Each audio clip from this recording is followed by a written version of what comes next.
मैं गरिमा अग्रवाल आप सभी का वंदन करती हूँ, अभिनंदन करती हूँ। आज के इस वीडियो में हम जानते हैं कि सूर्य देव या सूर्य सप्तमी का उद्यापन कैसे करें। सूर्य सप्तमी का उद्यापन माघ मास की शुक्ल पक्ष की सप्तमी तिथि को किया जाता है, यानी बसंत पंचमी के बाद आने वाली सप्तमी को यह उद्यापन किया जाता है। और सबसे खास बात यह है कि इस उद्यापन के लिए जरूरी नहीं है कि आप 1 साल का व्रत नियम ही लें। यह आप केवल सूर्य सप्तमी के दिन व्रत रखकर भी कर सकते हैं। और यदि आप 1 साल का व्रत नियम रखकर उद्यापन करना चाहते हैं तो ऐसा भी कर सकते हैं। इसके लिए आप सूर्य सप्तमी से व्रत नियम लें तथा हर महीने की शुक्ल पक्ष की सप्तमी तिथि के दिन व्रत रखें। व्रत के दिन सुबह सूर्योदय से पूर्व स्नान आदि से निवृत्त होकर सूर्य देव की पूजा करें, सूर्य देव को अर्घ्य दें तथा सूर्य देव की कहानी और कथा सुने। यह कहानी और कथा आपको हमारे अगले वीडियो में मिल जाएगी। इसके बाद पूरे दिन मन ही मन ओम सूर्याय नमः का जाप करते रहें।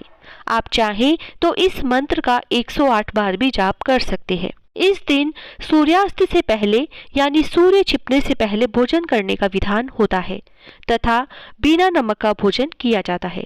भोजन में आप कोई भी फल, मीठा, हलवा, खीर, दही, दूध आदि ले सकते हैं, लेकिन नमक किसी में भी नहीं होना चाहिए। इस दिन नमक का प्रयोग बिल्कुल नहीं करें। फिर अगली सूर्य सप्तमी पर इसका उद्यापन करें। और यदि आप 1 साल का नियम नहीं ले रहे हैं और केवल उद्यापन करना चाहते हैं तो सूर्य सप्तमी के दिन इसी तरह व्रत रखकर उद्यापन करें। उद्यापन के दिन 13 महिलाओं को भोजन करवाएं या उनके घर परोसा दे दें। परोसा देना यानी भोजन उनके घर भिजवाना। उद्यापन के दिन भोजन में खीर पूड़ी बनाना जरूरी होता है। यदि परोसा दे रहे हैं तो केवल खीर पूड़ी भी भिजवा सकते हैं। इसके लिए आप हर भोजन की थाली में 13 पूड़ी और 1 कटोरी खीर रखें।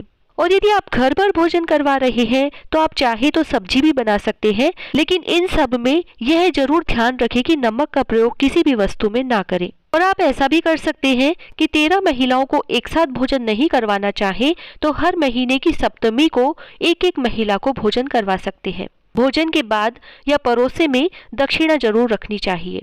उद्यापन के दिन सभी 13 भोजन की थालियों में 13 पूड़ी और 1 कटोरी खीर रखें तथा एक सासू माँ का बेस रखें। उसमें साड़ी, ब्लाउज, पेटीकोट, सुहाग का सामान और रुपए रखें। और फिर सूर्य देव की पूजा करके यह सभी सामान रखकर कहानी सुने और फिर सूर्य देव को अर्घ्य दें।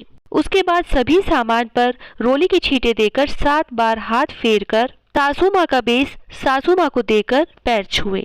यह बेस आप चाहें तो उद्यापन के दिन ब्राह्मण ब्राह्मणी को जोड़े से जिमाकर उन्हें भी दे सकते हैं।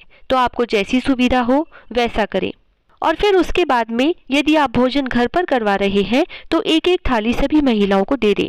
और उसके बाद में यदि वह कुछ और भी लेना चाहे तो और परोस सकते हैं। और यदि परोसे दे रहे हैं तो यह 1 थाली उनके घर भिजवा सकते हैं। इस तरह से सूर्य सप्तमी का उद्यापन बहुत ही सरल विधि से किया जाता है। इसी दिन से ही सूर्य देव के लिए 1 साल के दीपदान का नियम भी लिया जाता है। इसकी पूरी जानकारी हमने आपको हमारे पिछले वीडियो में दी है।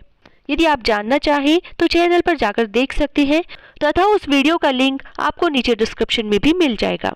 सूर्य देव की कथा और कहानी के लिए देखें हमारा अगला वीडियो। जय श्री राधे।